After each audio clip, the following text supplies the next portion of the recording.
Գյորջյան Կասկադ 60 ամիս փուլային վճարում բազմաթիվ առավելություններ։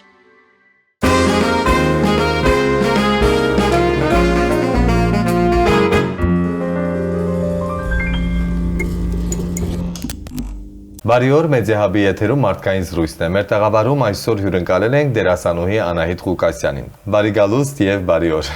Բարև ձեզ։ Ինչպե՞ս եք տիկին Անահիտ։ Շատ լավ։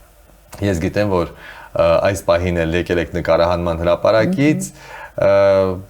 եւ ուզում եմ ամենասկզբից խոսել ձեր տարիքի մասին, ձեր թույլտվությամբ մենք նախապես պայմանավորվել ենք դուք։ Ես որևէ բան չունեմ թաքցնելու։ 80 տարեկան եք։ Այո։ Շարունակում եք նկարահանվել, շարունակում եք շրջագայել, շարունակում եք աշխատել մինչ այս պահը։ Հա, բա կյանքս հոչի վերջացե, որ 80 տարեկան եմ դարձել, դեռ ապրում եմ, չէ։ Այո։ Եվ մեր ցանկությունն է, որ դուք շատ երկար ապրեք, որովհետև դուք իսկապես Երևանում առանձնահատուկ գույն եք եւ քաղաքի ու մեր ֆիլմարտադրության խորհրդանիշներից մեկն եք։ Շատ շնորհակալ եմ։ Ես նույնպես ուզում եմ երկար ապրել, ճիշտն ասած։ Սիրում եմ կյանքը։ Հա, բանա, այս մի կյանքն ենք ապրում, ինչքան ապրեցիր, այդ քո ոնց որ Աստծո տվածն է, էլի։ Այո։ Տիկին Անահիտ, խոսելու ենք ձեր կյանքի ճանապարհներից, ձեր անցած ուղուց ենք խոսելու եւ ուզում եմ խոսենք ամենաառաջինը Աշնանարև ֆիլմից, որը դարձավ ձեր կյանքում երկու առումով բեկումնային։ Նախ հայտնիություն բերեց ձեզ այդ ֆիլմը, թեպետ նկարահանվել եք շատ ու շատ ֆիլմերում, բայց Աշնանարևը կարծեք առանձնացավ։ Եվ նաեւ որ այդտեղ հանդիպեցիք ձեր ամուսնուն։ Այո։ Դա իմ երկրորդ ամուսինն էր։ Այո։ Այնպես չի, որ ես դերատի էի, որտեղ նկարահանվում էի 29 տարեկանում սկսեցի նկարահանվել, ավարտեցինք 30-ում, արդեն 30 տարեկան էի եւ այդ ժամանակ Բագրատի հետ ամուսնացանք։ Աշնանարևը ինձ համար, ես բազմից եմ ասել այդ մասին, ոչ միայն առաջին ֆիլմն էր, որ ամեն տեսակետից իսկապես բեկումնային էր իմ կյանքում, Աշնանարևը իմ արուզավակն էր։ Իմ առաջնեկը։ Ֆիլմը հենց այդ տողերով էլ սկսվում է, չէ՞։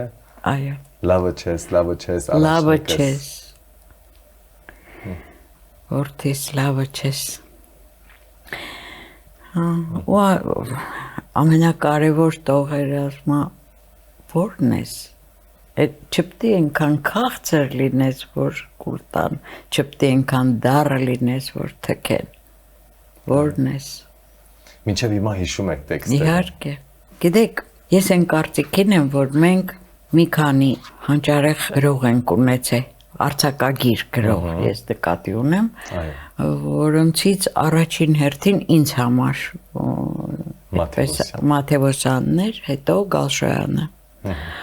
Ես երկուսին էլ համարել եմ ամենամեծ գրողները մեր հայկական։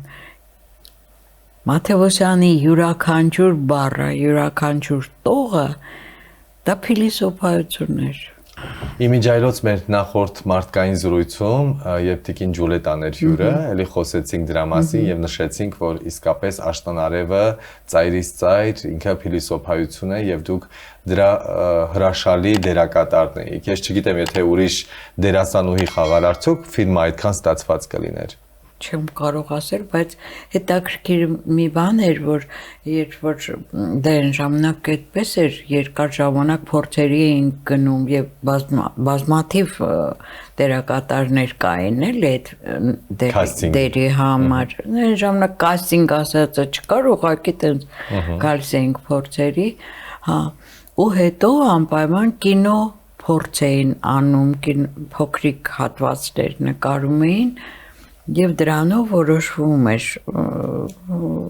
ժուրին, որոշում էր, թե որ մեկն է ճիշտ դերակատարը։ Ես օրինակ հավանել էի հետաքրքիր բանը, ես բանին էի հավանել Սունդուկյանի թատրոնի դերասանուհի։ որը սարսափելի վիրավորված էր, որ ուրեմն իրան չեն նկարել, այլ ինձ են նկարել, գնացել էր ցեկա բողոքելու։ Վարդուհի Վարդերեսյանին ես շատ էի հավանում։ Ու համարում էի, որ ինքը հետաքրքիր է այդ կերպարում։ Վարդուհին էլ էր երևի տենց համարում։ Շատ վրդոված գնացել էր ցեկա եւ բողոքել էր, ասել էր ով է այդ կատնակերը, որ պետք է խաղա այն դերը, որ ես ամբողջ կյանքում երազել եմ։ Բայց դե ինձ էին ընտրել։ Հա։ Բարով խերով խաղացի։ Չպետք է այնքան քաղցր լինես, որ կուլ տան։ Չպետք է այնքան դառը լինես, որ թքեն։ Ասում ես խիղճ։ Բայց խիղճը գիտես երբ է խիղճ։ Երբ գազանի մեջ է։ Երբ քայլում եք Երևանի փողոցներում, մարդիկ ճանաչում են ձեզ եւ դիմում են որպես Տիկին Անահիտ, թե Աղուն։ Չէ, միայն Տիկին Անահիտ։ Եվ շատ են։ Չեք պատկերացնում, ես 10 քայլ չեմ կարող անել որևէ մեկին չհանդիպելու։ Այսինքն 10 քայլից մեկը անպայման մեկն ու մեկը պետք է մոտենա, բարևում են, անպայման առողջություն են ցանկանում, երկար կյանք ու խնդրում են նկարվել հետը։ Ճիշտն ասած չեմ հասկանում այդ նկարվելու իմաստը, որտեղ ինչ, նկարվեցինք հետո Չէ, դրա մեջ կա տրամաբանություն, որովհետև դուք սիրված դերասանուհի եք, մեր ազգի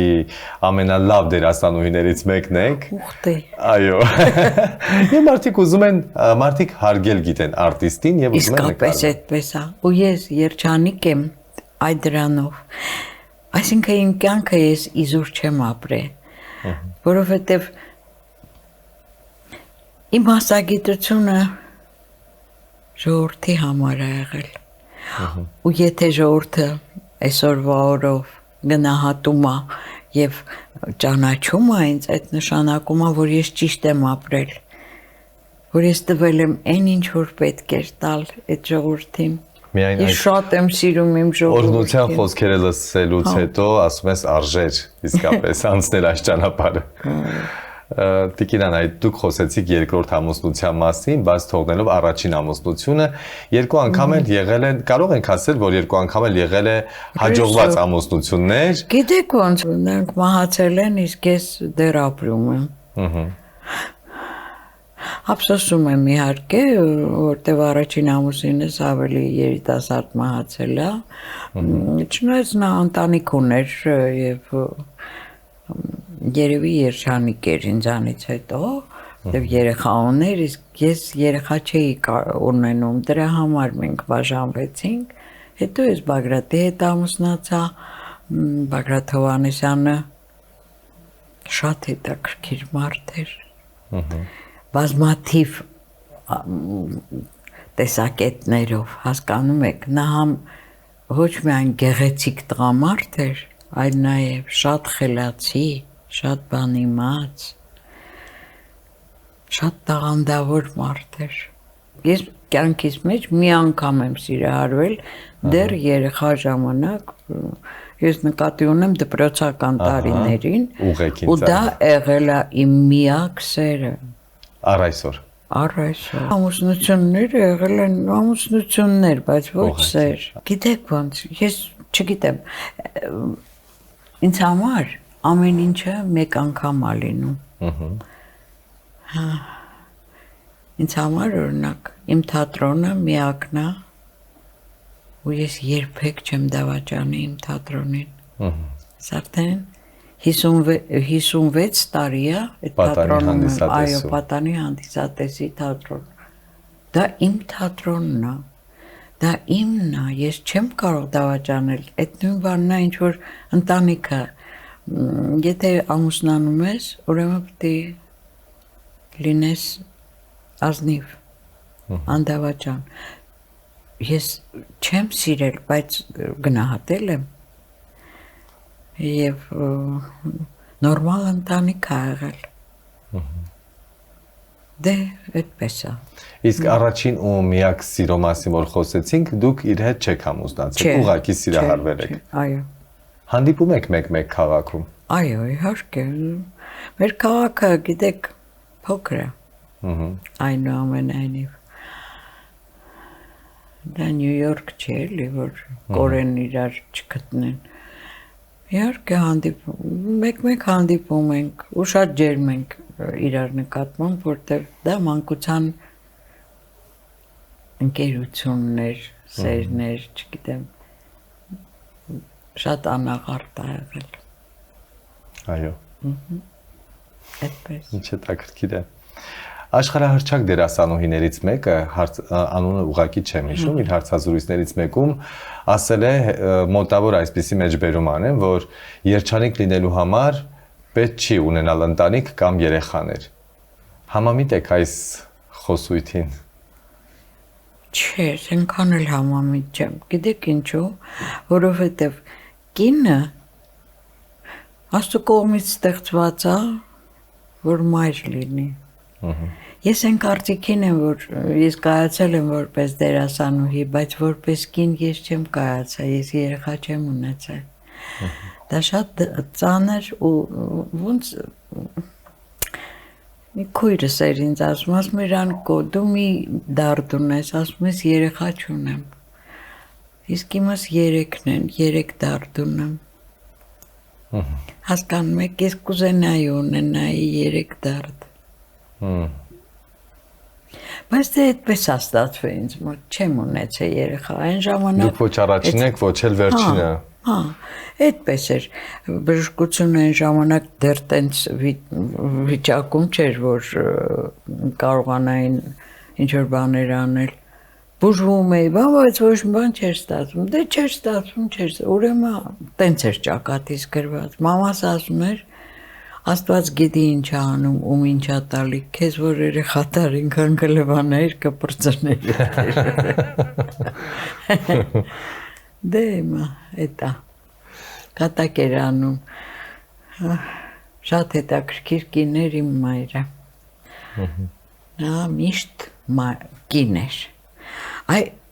երբեք ոչ մեկս,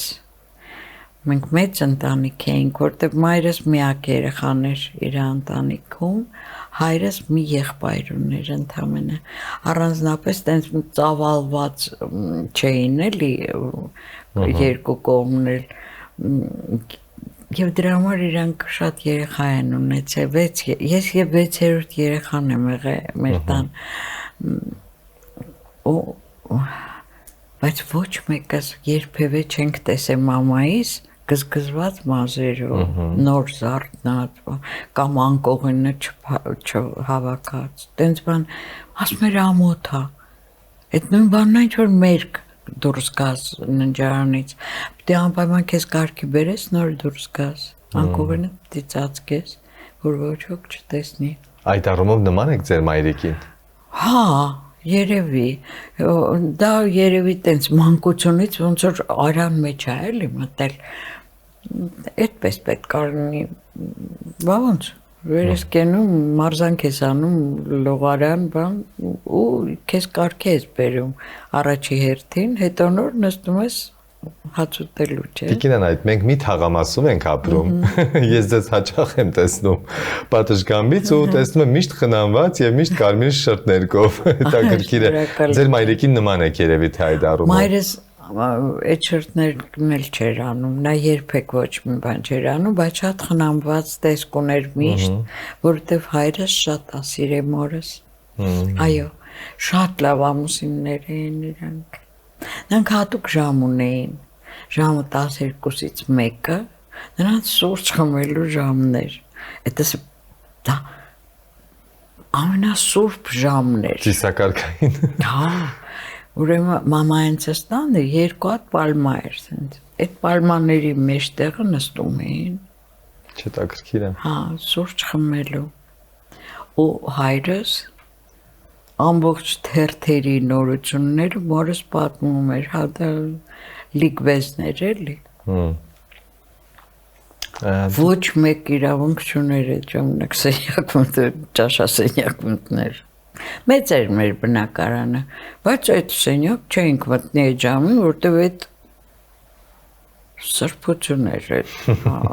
այդ իրանց ժամն էր, տենց էր։ Մամաս շատ էր սիրում պաղպաղակ։ Ու ես հիշում եմ իմ ամբողջ մանկությունը, ամառը անպայման պապաս ինձ ու մամայիս տանում էր պաղպաղակ ուտելու։ Անպայման տաղավար պիտի գնայինք, որ այդ կրիմանկաներով, հա, պաղպաղակ ուտենք։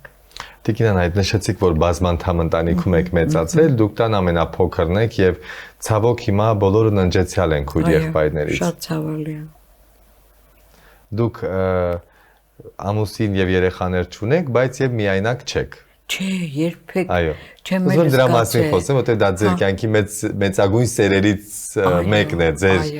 Այո։ քույր եղբայրների շառավիղները։ Այո, իմ քրոջս քույրերիս երեխաները, եղբորս երեխաները իմս են, իմ երեխաներն են, ու նրանց երեխեքը, այսինքն թոռները, հա, իրանց, ինձ տատիկ են ասում, ես երջանիկ տատիկ եմ, որտեղ բազմաթիվ թոռներ ունեմ, նույնիսկ ծոր, մի քանի հատ։ Որը ձեզ Անինա է ասում։ Ես դրա կյանքին մատաղ, շունչս կտրվում է գորին, անունը տալուց ես խեղդվում եմ, ուշկս գնում է, ոնց որ ասում եմ ես քեզ համար այսինչ բանը առնելու եմ, ասում եմ ուր է, ասում եմ դեռ չեմ առել, պետք է աշաշես, որ առնես, 3 տարեկան է, շատ լավ հասկանում, թե աշխատես որ առնես, չէ, վсё, նա ամեն ինչ հասկանում է, մեկ է ահա որ նախանձում է, դե քուրը փոքրն է, քրոջ անունը Միլա է, բայց ինքը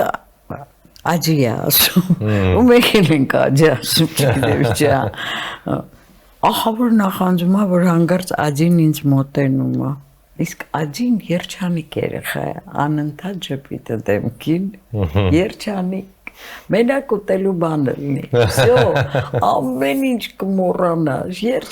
խաղում է բան, երգում է, հենց տեսնում է նա մոտենում է ինձ, ինքը վազելով գորը գալիս է նստում է գոքս, որ Անինյան իրանն է։ Վերադառնանք ձեր կյանք, որ տարիքի Անահիտին հիմա կգրկեիք,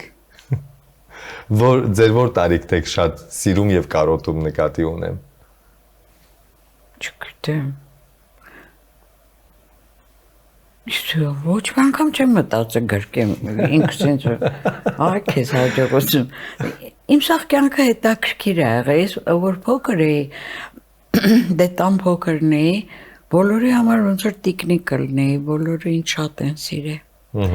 Ես այդ ընտանիքի ամենասիրված երեխան եմ եղել, չնայած եղբայրս միակն էր։ Ահա, քույրերով շատ էինք, եղբայրս մեկն էր։ Դե բոլորս իհարկե աստվածացնում էինք եղբորս, հա, որտեվ սենց էր վերևն աստված կար, ներքևը Աշոտն էր մեր, վсё։ Դա ոչ մեկը չէր քննարկում այդ հարցը, բայց նաև Աշոտը ինձ շատ-շատ է սիրել։ Ու սենց դե երեխան էի, չէ, տան, իմ մազերը երկար էր, այդ հուսերս, որ մամաս հանկարծ անրեր, դա ողջ պուլած էր ամբողջ բակով մեկ, իսկ մեր բակը մեծ է, 17 պատեզդանոց բակ, հա, իսկ եթե Աշոտն էր սանրում, մի հատ ձեն չէր դուրս գալի ինձանից, ամեն ինչ լավ էր, մենակ դա Աշոտը ալներ, վсё, ու առաջին Աշոտն է գնացել, ցավոք, հա, կյանքը ձեզանից ավելի շատ վերցրել է, թե տվել։ Ոնց տվել է իհարկե, եթե ես կարողացել եմ ինչ-որ չափով վարձահայտույց լինել, փառքը շատ Տեր Աստված, բայց կյանքն է ինձ շատ տվել, իհարկե, ոնց, ես կյանքը ինձ տաղանդ է տվել, որ ես կարողացել եմ և թատրոնում և կինոյում կայանալ։ Այո, ուսումնասիրելով ձեր կյանքը, մենք հասկացանք, որ կոչումներ որպես այդպեսին չեք ունեցել Ես ոչ եւ որքան մի տեղյակ եմ դուք դրա հետևից գնացող չեք։ Ոչ մի անգամ։ Ես ժողովրդի համար եմ աշխատել, ու ժողովուրդը ինձ ճանաչել է միշտ։ Հիմա առավել եւս։ Դա չի կոչումը։ Միանշանակ։ Սոֆի Լորենն չուներ ոչ մի կոչում։ Հա։ Վաստակավորի կոչում էլ չուներ, բայց ալամ աշխարհ ճանաչում էր Սոֆի Լորենին։ Այո, միջև հիմա իր անունը թնդում է։ Վերջացավ։ Կա մի չիրականացված երազանք Տիկին Անահիտ, որի մասին մինչ օրս ցավով եք մտածում եւ կցանկանայիք իրականացնել։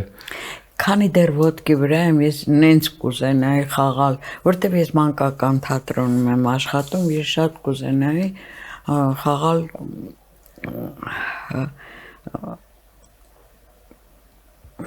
այն մուլտիկի բարավը շապակլակ։ Հետաքրքիր է, բայց ընտրված կերպարը եւ նաեւ որպես երազանք ներկայացնելը դա։ Շատ կուզենայի։ Դուք շատ հարցազրույցներ եք տվել տարբեր լրատվամիջոցների, մերպես ժամանցային, հա, մշակութային, արվեստի հետ կապված, այսպես մարդկային զրույցներ եք ունեցել։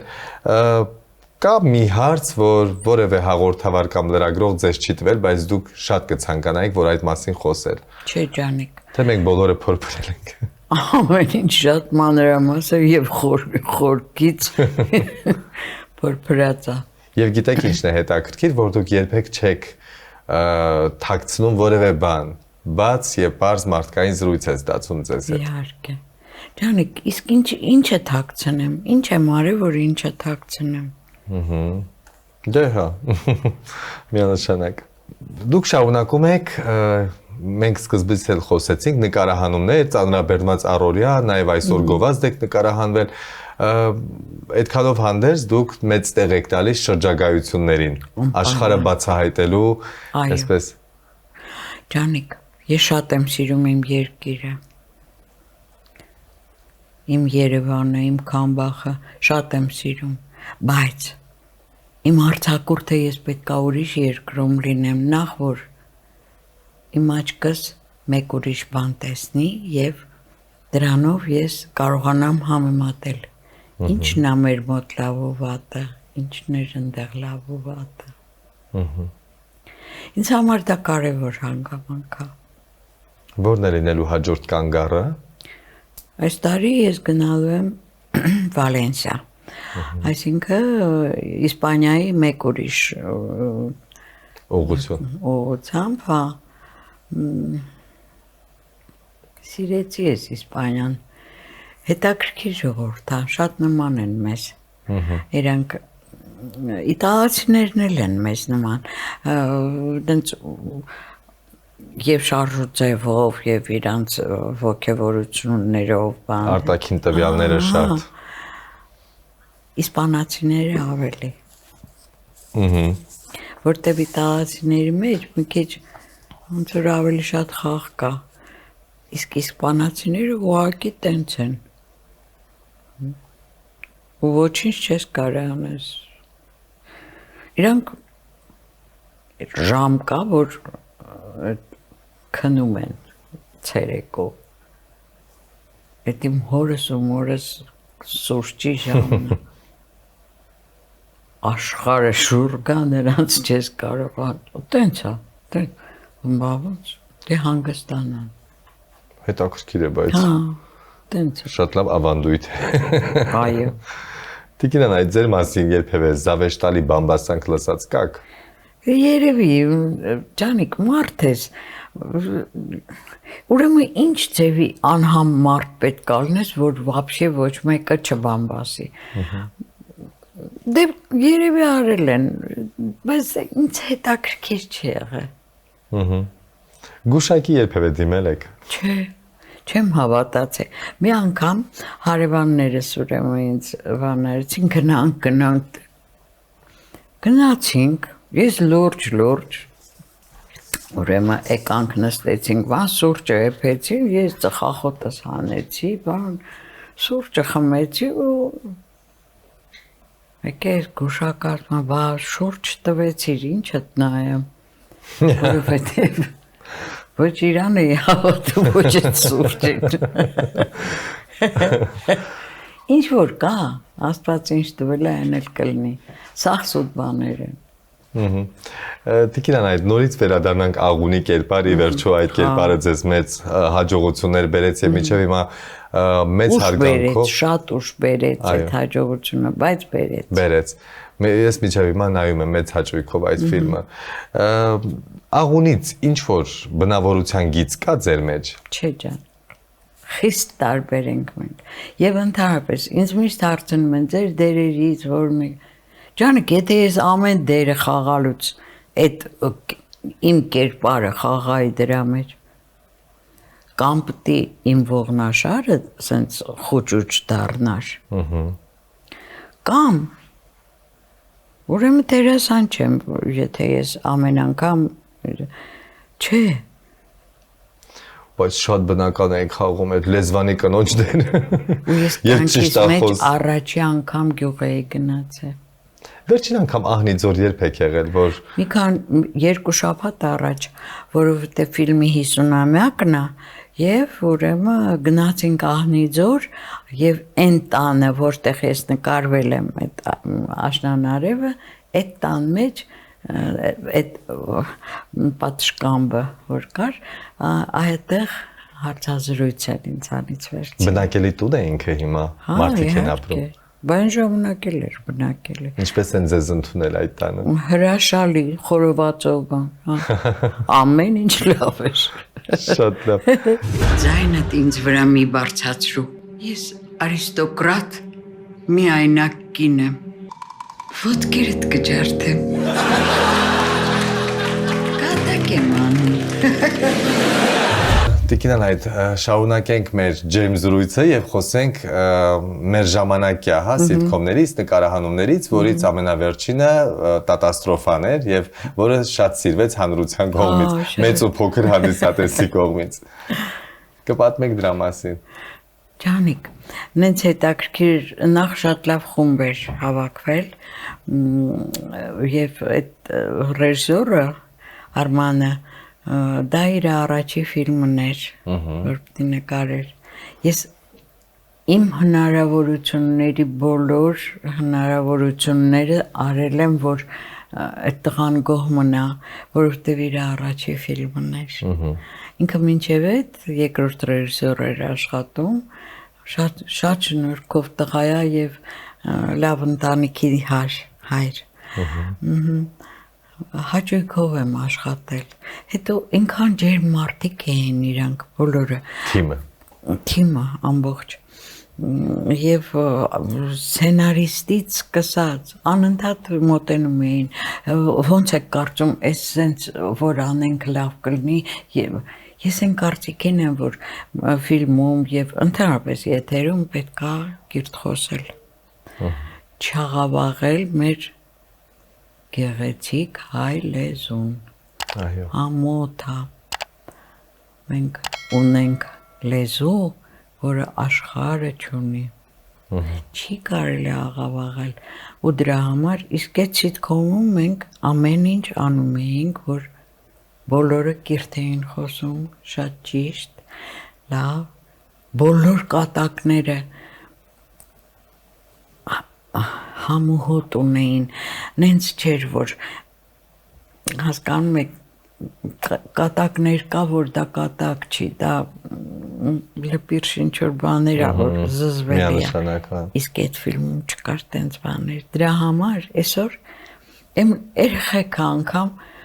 են տատիկներ կատաստրոֆայի տատիկը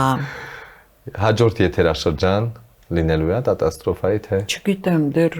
ձեն չեն հարել 2 տարի առաջ էր դա դեռ ոչինչ չեն ասել բայց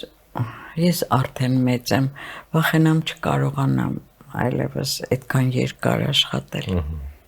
Տիկին Անահիտ վերջաբանի փոխարեն բլից հարցեր թատրոն թե կինո երկուսն էլ իմն են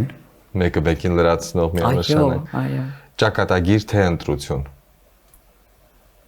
Ոնց ճակատագիրը Աստված է տվել, ինչ որ կա է տեսանում։ Դու կարող ես ընտրես քո ճակատագիրը, չես կարող։ Լռություն թե ճշմարտություն։ Մի հարկ է ճշմարտություն։ Եվ լռության մեջ կա ճշմարտություն։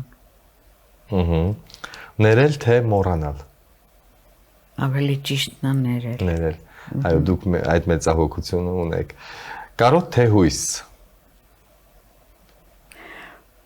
Կարոտը նենց բան է, որ միշտ կարոտում ես, բայց հույս ունես, որ պետք է տեսնես։ Ձեր կարոտի անունը։ Դա մեր երեխեքն են։ Լավն են։ Ուժեղ լինել թե երջանիկ։ Ուժեղ մարդը կարող է եւ երջանիկ չլինի։ Մենակություն թե սխալ մարդ կողքին։ Ոհոյ, ավելի լավ է մենակություն։ Իհարկե։ Ճիշտ։ Որ բառը կուզենայիք, որ մարդիկ գրեին ձեր մասին։ Այո, չեմ կարող ասել։ Մամաս ասում էր, պիտի նենց ապրես, որ հետևիցդ օղորմի տվող լինի։ Այդ ամենակարևորը։ Նորից վերադարձանք ձեր ֆիլմի արտահայտությանը՝ մի եղիր դառավոր թքեն, Այո, մի եղիր քաղցրավոր կուլտան։ ուլտան։ Այո։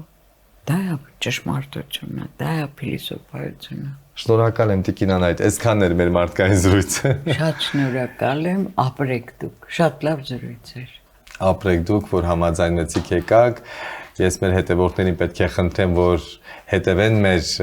հաղորդմանը, մեր հաղորդումներին, հետևեք առհասարակ Մեդիա Հաբի աշխատանքին սոցիալական տարբեր տիրույթներում, իսկ մեր հաղորդման մասին պարզապես Տիկին Անահիտին լավ մեկնաբանություններ գրեք։ Ես ձեզ շատ եմ սիրում Տիկին Անահիտ, շնորհակալ եմ ևս մեկ անգամ։ Ջանիկ։ Մնացեք խաղաղությամբ, կհանդիպենք հաջորդ մարդկային զրույցում։